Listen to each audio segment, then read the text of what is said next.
Sa pamamagitan ng spy camera na kinarga ng XXX sa tipster na si JC, naidokumento niya ang proseso kung paano di umunay napapasweldo ang mga nakalistang ghost employees ng munisipyo ng Imus, Cavite.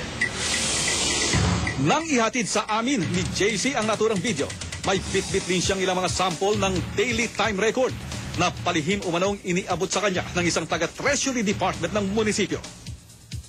Ang mga DTR raw na ito ay siya mismo mga dokumento na nabidyo niyang kinabit sa payroll na pinirmahan naman ng sekretarya ni Vice Mayor Mandy Ilano na si Jasmine Ronquillo. Kapansin-pansin na walang absent o kahit late man lang na nakatala sa daily time record ng bawat isa sa mga ghost employees na itinuturo ng tipster na si JC.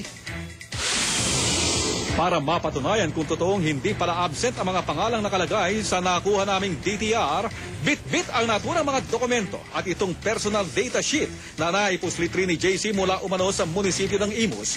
Sinimulan ko na ang pag-ghost employee hunting. Siyempre pa, tinaon ko sa oras ng trabaho sa gobyerno ang aking paghahanap. Una naming pinuntahan si Noemi Copona ng Poblasyon 2, Imus, Cavite. Ikaw ba ito? Teka, bakit nandito ka sa internet shop, Noemi? Hindi ba dapat ay nagtatrabaho ka sa munisipyo? Alam mo ba na yung pangalan mo nakalista sa City Hall bilang empleyado? Hindi ko po alam. Pirma mo ba to? Hindi po. Pero address mo to. Opo.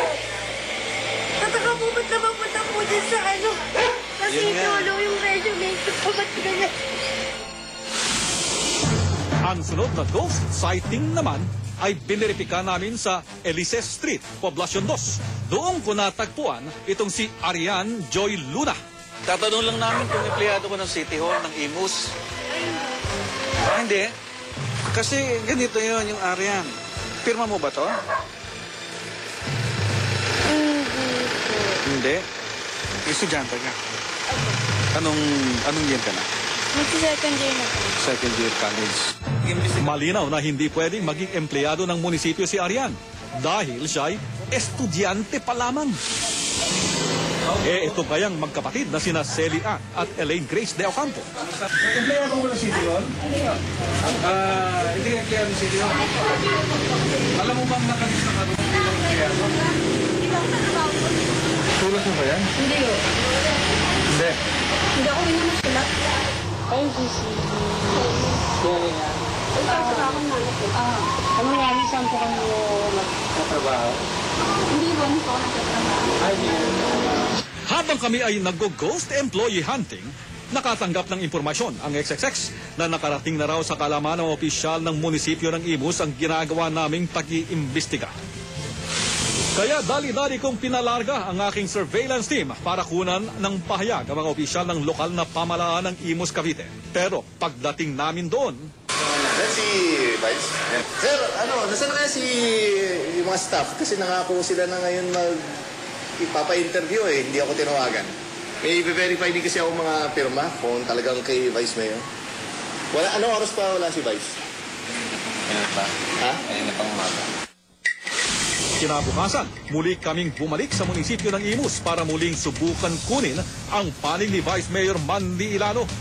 Gayunman, tanging si Administrator Emoy Francisco lamang ang humarap sa XXX. Alam niyo po, number one policy upon assumption of office ni Mayor Manny Maliksi at Vice Mayor Mandy Ilano ay alisin to mga tinatawag na ghost employees. Ganun ba, sir? Ano ho ang tawag niyo sa mga naka-DTR na ghost employees na ito? Napawang nagsabi na hindi totoong sila'y nagtatrabaho sa munisipyo. Posible pong magkatotoo yung sinasabi nila.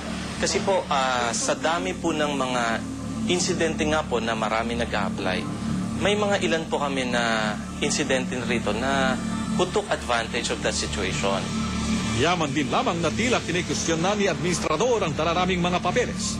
Hindi po ito Xerox, pero ang sinasabi ko po, itong daily time record per se, yung blanco, ay pwede pong masecure ng kahit sino at sila po ay pwede rin gumawa nito. We can give you yung official na wages po ng munisipyo para po ma-check nyo sino tumatao to. And from this record, you can check kung itong mga taong to ay nagtatrabaho po o hindi. Hinintay namin itong pinagmamalaking dokumento ni Administradora. Pero kalaunan, wala rin namang naibigay sa amin ang Ginoo.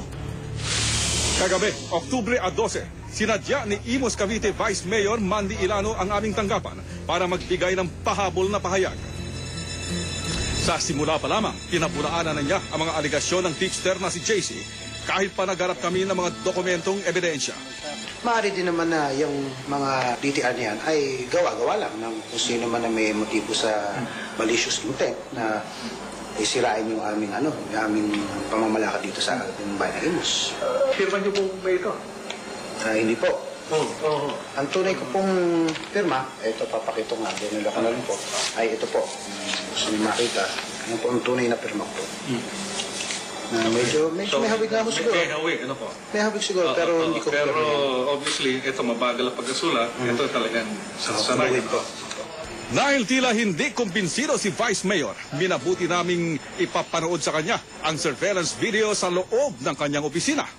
Mukhang may ginagawang kalokohan yung mga empleyado natin. Pero habang pinapanood ko, iniisip ko nga na baka naman, hindi rin ako sigurado na kailangan ko rin maimbestigahan pa rin yan. Pero baka naman, for expediency, kaya nila ginagawa yon siguro, nagpapagawa na lang yung ibang mga casuals sa kanila ng mga DTR at sila na lang nagko-consolidate. Pero hindi pa ako sigurado dyan. Kailangan pa yan imbestigahan po. Pero yun pong gawain na yun ay mali. Maaring mayroong ang ghost employees na hindi pa natin na-discover. Maaring nga na yung kine-claim niya ng inyong informant ay totoo. Again, I'm not sure. Pending my investigation, malalaman mo sa akin kung ano magiging kasagutan niya. Magkasagawa po yun. Opo. Dahil pangako lamang ang nakuha namin kay Vice Mayor Ilano, minarapat ng XXX na dalhin ang expose na ito sa kalaman ng Civil Service Commission. As a due process, we'll ask them to explain. No? Pag nakakita kami ng prima facie case, no, then we will be charging them administratively. Tila mahaba pa nga ang tatakbuhin ng pagsisiyasat ng mga kinaukulan sa kasong ito. Pero isang bagay ang tiyak. Ito'y mahigpit na babantayan ng XXX at ng informante naming si JC. Sa dami na naghihirap na tao ngayon dito sa Pilipinas, at lalo na rin po sa bayan namin dun sa Imus, parang bakit nagagawa nilang magnakaw ng hindi naman nila pera?